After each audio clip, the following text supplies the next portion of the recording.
All right, our next speaker coming up is Savannah Sparks.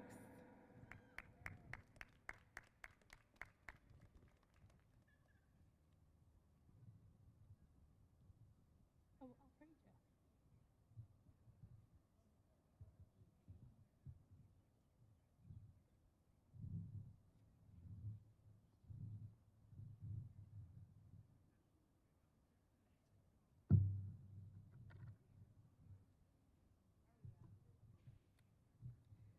Good afternoon.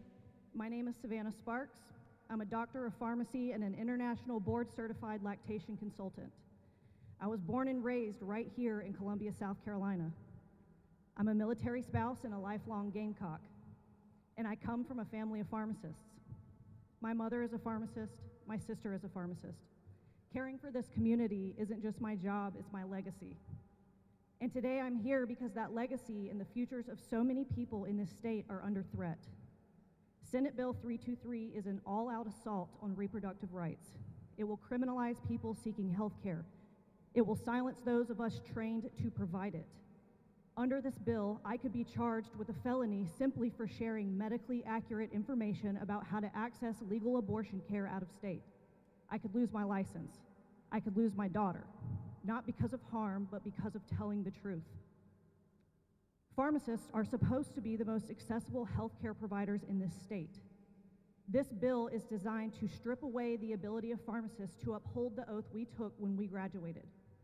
We are often the first and sometimes the only medical professional a patient sees. We are the ones dispensing and counseling patients on emergency contraception when their doctor's office is closed. We are the ones answering questions about birth control, menstrual health, and miscarriage management. In a state where so many people already struggle to access care, removing pharmacy-based care will be a death sentence to many. This bill would restrict access to contraception and block access to abortion medications through pharmacies, even though medication abortion is one of the safest healthcare interventions that exists. So this clearly isn't about safety, it's about control. And it endangers every single patient who relies on pharmacists for timely care, especially those who cannot afford to travel, who live in rural areas, or who are already marginalized by a system that fails them. It certainly won't retain quality providers when many are either relocating out of state or changing careers altogether. That's the reality they want. Healthcare providers living in fear, patients suffering silently, information treated like contraband, and women forced into dangerous situations because this state refuses to trust them with their own lives. But here's what they don't understand. Their fear tactics won't work on people powered by purpose. We know banning abortion doesn't stop abortion, it just stops safe abortion. We know this bill will harm people, especially the most vulnerable, and we are not staying silent. I'm also here as a mother. My 6-year-old daughter is in this crowd today. I brought her with me because I want her to see that doing the right thing is sometimes uncomfortable, but you do it even when you're scared. Good job, Mama. Thank you. I want her to know that her body is hers, her voice belongs to her, and that the people making laws about her future should care more about her well-being than their political platform. I love this state. I want my daughter to grow up believing South Carolina is a place where science matters, compassion matters, and women matter. But bills like S323 are making that nearly impossible, not because they change who we are, but because they reveal who those in power are willing to sacrifice. To everyone here today, thank you. Thank you for showing up, for speaking out, and for pushing back against cruelty with truth and isolation with community. They want us quiet and afraid. Instead, we are loud and united. We will not be criminalized for sharing healthcare information. We will not allow science to be outlawed. We will protect each other and refuse to let this state weaponize our bodies. South Carolina is not beyond saving, but that depends on us, and the work starts here together. Thank you.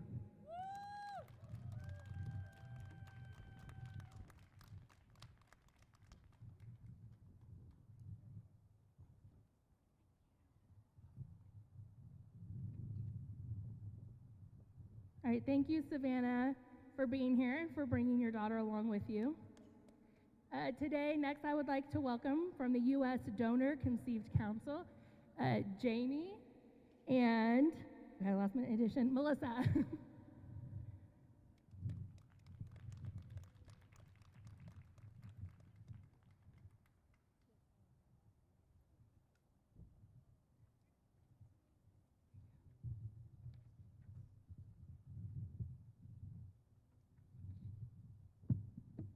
Hi guys, I'm Jamie, and this is Melissa with the U.S. Donor Conceived Council. We are a nonprofit that represents the needs and interests of people born through assisted reproduction. So we represent the needs and interests of people born through assisted reproduction, and this bill would honestly prevent our very existence. S323 is a ban on IVF, regardless of what they argue. All personhood bills are fundamentally a ban on IVF. Those two things cannot coexist. There is no such thing as ethical IVF or a way to practice IVF that does not result in the discarding of embryos.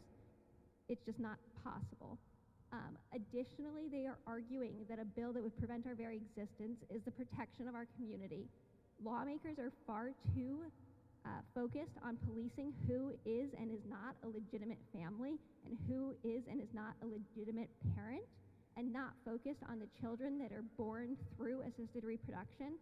Our community here in South Carolina has less rights based on the nature of our conception to our legal parents.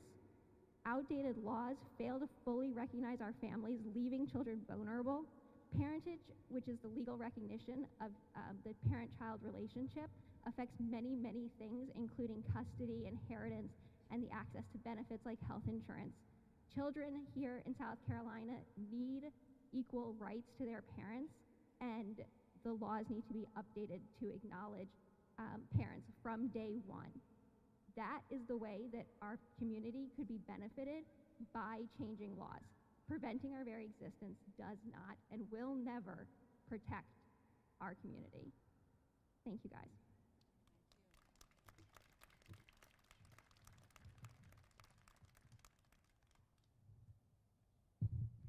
Thank you so much, and thank you for traveling here today. Next, next I'd like to welcome Casey Freeman.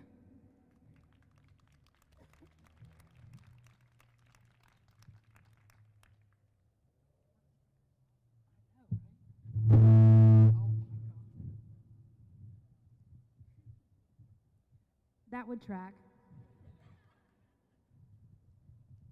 All right, let me do this and not fall. I stand on these steps once again, sharing my life experiences, hoping for a shred of humanity from our lawmakers, and that they will serve us, their constituents, rather than themselves and their personal faith. 7 years ago, I experienced a high-risk pregnancy here in South Carolina. At 7 months pregnant, I was diagnosed with a DVT blood clot in my left leg, spanning from my hip to my kneecap due to factor V Leiden and May-Thurner syndrome. For the remaining 8 weeks of my pregnancy, I was prescribed blood thinning injections 3 times daily. I cannot imagine the stress of enduring my high-risk pregnancy, knowing that should I miscarry, as I was more likely to, I would have to grieve the loss of my very wanted child alongside a murder investigation. No parent's loss and mourning should coincide with a murder investigation. Not those managing high-risk pregnancies, not those who unfortunately will experience a miscarriage or spontaneous abortion, and not those longing to be parents despite infertility who will utilize IVF. In 2018 and 2019, I was raped on 3 occasions by 3 previous intimate partners here in South Carolina. As for one, after he was done, he forced me to purchase and take a Plan B. He grasped my face in his hand, checking my mouth to ensure that I had swallowed the pill. His actions, his hand around my jaw, both reaffirmed that my belief, no guilty man will willingly leave behind evidence of their crimes. Rapists, sexual attackers, and pedophiles will ensure that the evidence of their crimes is erased, whether that be through a Plan B, a forcibly induced miscarriage, or an illegal back alley abortion that they will drag their victim through. And many of these victims will be children, teenagers, mothers, wives, and folks with mental and/or physical disabilities. Their attackers, fathers, grandfathers, brothers, cousins, friends, partners, spouses, employers, coworkers, caretakers, medical assistants, and even lawmakers. When will the men in this state house care? When their spouse's birth control becomes contraband? When a 12-year-old must birth their rapist baby within their district lines? When their wives are bleeding in emergency room parking lots from partial miscarriages, unable to receive care? When their partner's IUD insertion is not only painful but illegal as well?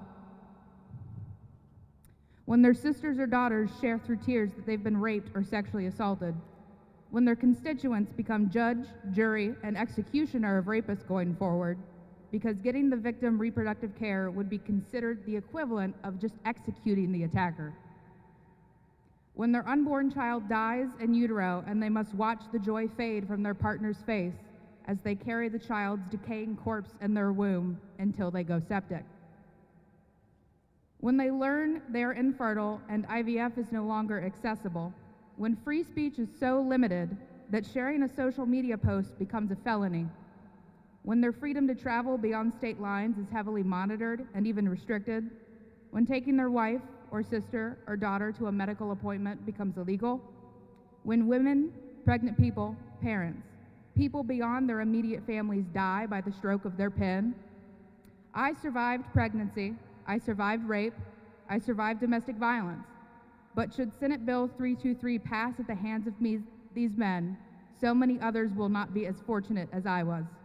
Their suffering, their deaths, and their blood will be on the hands of these lawmakers as they sentence hundreds, if not thousands, of South Carolinians to die.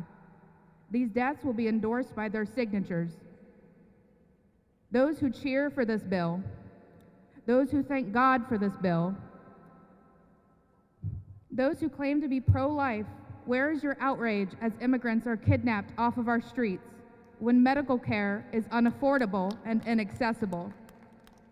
When SNAP recipients, children, veterans, the disabled are blatantly starved? You thank God for the death of Roe. Do you thank him for the death of your pregnant neighbor? You preach for the life of cells, yet scold single mothers in the same breath. You donate to organizations such as A Moment of Hope, not so your funds can be used to house your homeless neighbors, provide clean water to impoverished communities, or farther women's reproductive health research to prevent the abortions you so oppose, but for these massive $50 signs to terrorize and harass people seeking what? Cancer screenings, birth control, abortion care at Planned Parenthood clinics? Remember this, everyone. The men in these chambers do not serve any God. They must serve their constituents, the people, and us here today. Thank you, everybody, for coming out so much. If you get the time, make sure you walk around and meet all the organizations that made the time to come out today. I'll try not to fall going down the stairs. If I do, you can laugh. It's all good. I love to be funny. I wanted to be known for being funny, but here I am having to do this. We still think you're funny. It's okay. All right. Thank you so much, Casey, for sharing your story. Next, I would like to welcome up here Debbie Billings.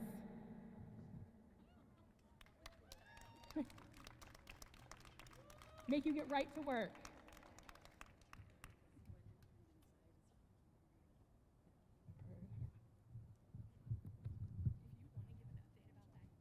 Yeah, okay. So, y'all, I just came from inside. It's not good. I would just say that I love it when politicians plan things beforehand and then are really good at acting, because Billy Garrett put forth an amendment to say that women should not be penalized, and it gave Cash the total platform to go on for half an hour about why women should not only be criminalized, penalized, the rhetoric, I mean, it was incredible. It was an incredible setup. So they're in there talking about that now and making a mockery of the entire process. So I'm really honored to be here, and my name's Deborah Billings. I'm a public health professional who's worked around the world, and that's why Carrie asked me to speak. And I've worked with health systems and governments to realistically face the needs for access to safe abortion services. Like Senator Cash, like Senator Garrett, and so many of them in there, I too have worked on the issue of abortion for at least the last 40 years, but from a very different perspective, the perspective of a woman, a person with the capacity to become pregnant. I'm a mother. I know what it means to be pregnant. I've experienced 2 elective abortions and 2 miscarriages. Yes, those are also abortions. I've been coming to the South Carolina legislature since 2008, every single year, to testify about attempts to restrict abortion access, and every single year it's gotten worse and worse. So members of the Senate Medical Affairs Committee have an awesome responsibility, and that is to inform Senate decisions and decisions overall based on science and facts, based on medical realities. S323 is based on deceptions. First and foremost, that those proposing and supporting this bill are pro-life. No, they're forced birthers. Let's call it as it is. They're not pro-life.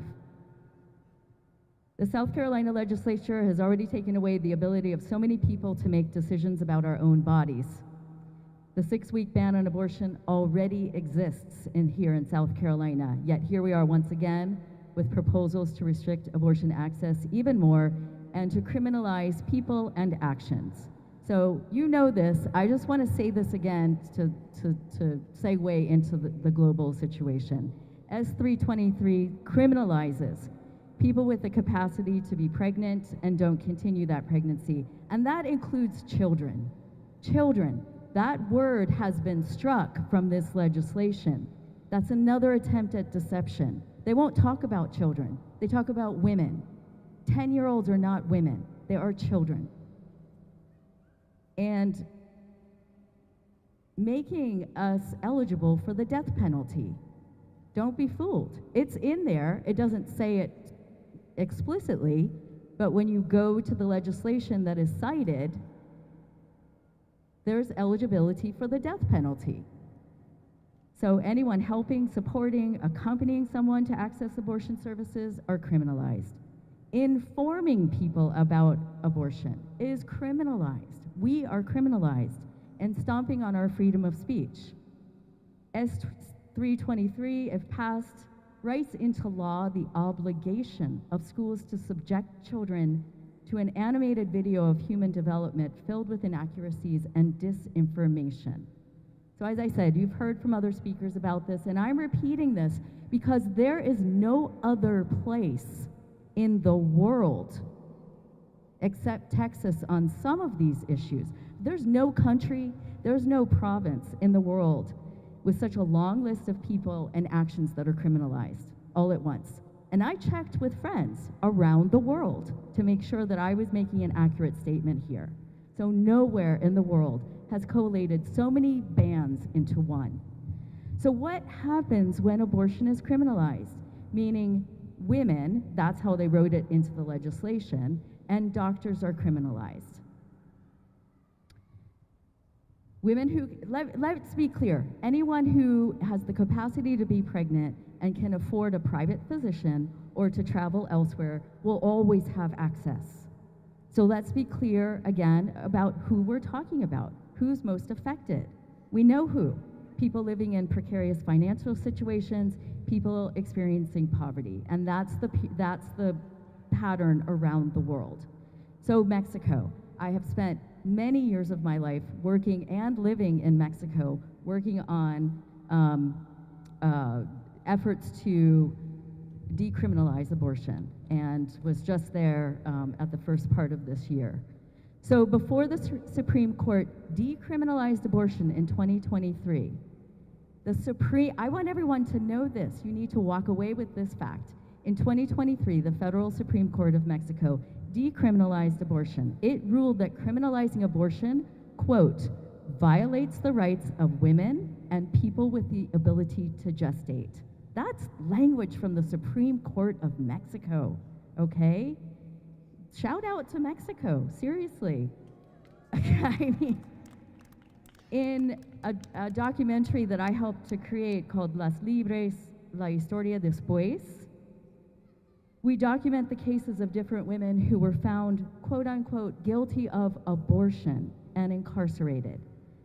Women were not sentenced under the state level abortion laws. They were charged with homicide laws and handed sentences of 30 to 40 years in prison. Women were framed. We have testimony from women who were framed by their angry ex-partners who used abortion as an accusation to basically get rid of them, put them in prison.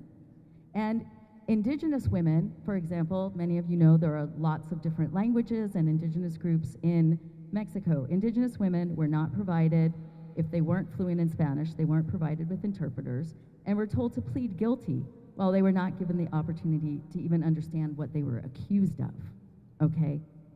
El Salvador, since 1998, and I've talked about this before, y'all, we will become El Salvador. Since 1998, abortion was criminalized in all cases, and anyone who undergoes an abortion, facilitates, or performs an abortion is penalized. And in 1998, they amended their constitution to state that life begins at the moment of conception.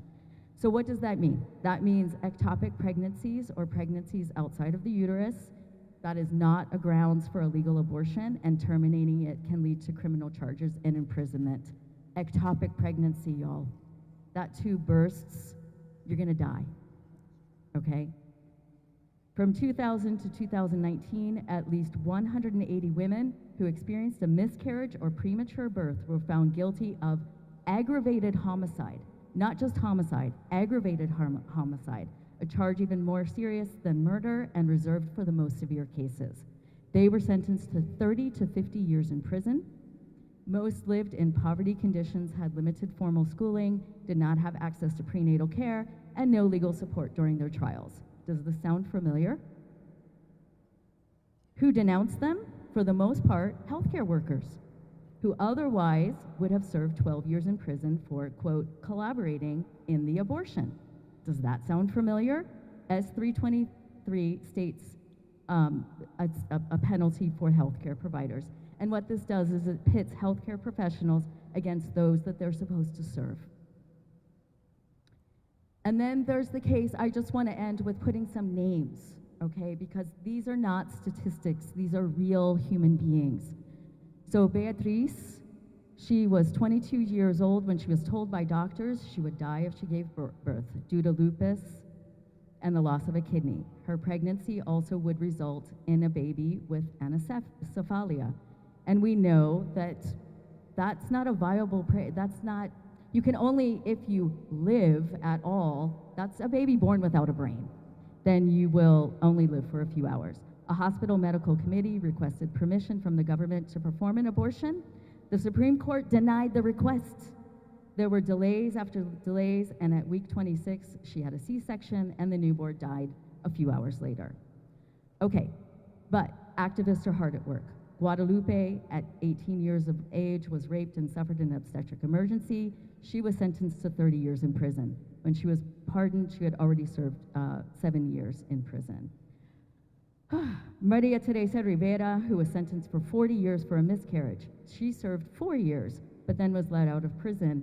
She experienced stigma and legal harassment, and in 2017, she obtained asylum status in Sweden based on her persecution related to abortion.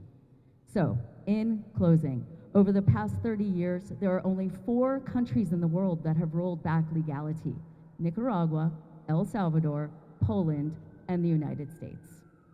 Over the past 30 years, more than 60 countries have liberalized their abortion laws so that this important health care is accessible. And countries that have moved forward include Switzerland, Portugal, Spain, Uruguay, Mexico, Ireland, Nepal, Colombia, Argentina. Why did they make this change? Because people who care, like us, activated their power to make legislators pay attention to the evidence that when abortion is legally restricted, Pregnant people die from preventable causes, and that should never happen. And that is going to happen if S323 passes. So thank you for the time. I probably took a little bit longer, but thank you for listening and for this space.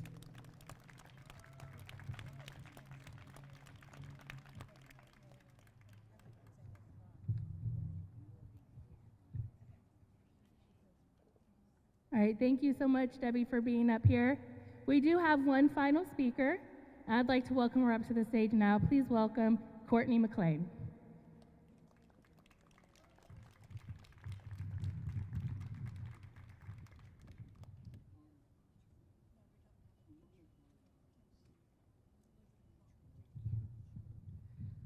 Our body, our body, our body. My name is Courtney McLean, and I am a proud advocate for our rights in the state of South Carolina. Our rights today are not guaranteed for tomorrow, which is why we must fight with every fiber of our being. We stand on these grounds surrounded by statues of men who believed that they owned human beings. And today we are surrounded by members in the State House who believe that they own our rights. The century has changed, but their drive to control has not. My ancestors were once believed to be these statues' property, and now their descendants believe that your womb is their property. The sponsors of this bill want us to believe that they're passing this legislation because they care about us. But it's obvious that the only version of women that they care about are the ones that remain silent under their thumb. And a message to the men inside: if you truly cared about women and children in this state, give us food to eat on our tables.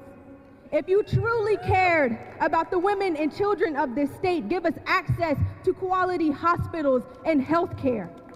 If you truly cared about the women and children of this state, give us access to affordable child care, because not everyone has the luxury of getting a nanny. If you truly cared about the women and children of this state, close the Charleston loophole and pass legislation to stop the flooding of guns that are the #1 cause of death, killing our children.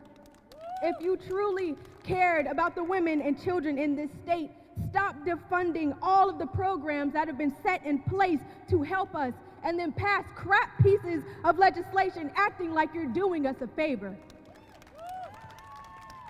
But they won't do this because they do not care about our life, our children's life. They care about control over it. But what we are going to say here today is that we are going to say no to their control. Regardless of the vote today, we will be back in 2026, and we will be back every single day after that to ensure that our rights are being upheld now and forever. So I want to end with a quote that I found very moving. Scream now so that one day, 100 years from now, another sister will not have to dry her tears wondering where in history she lost her voice. Thank you.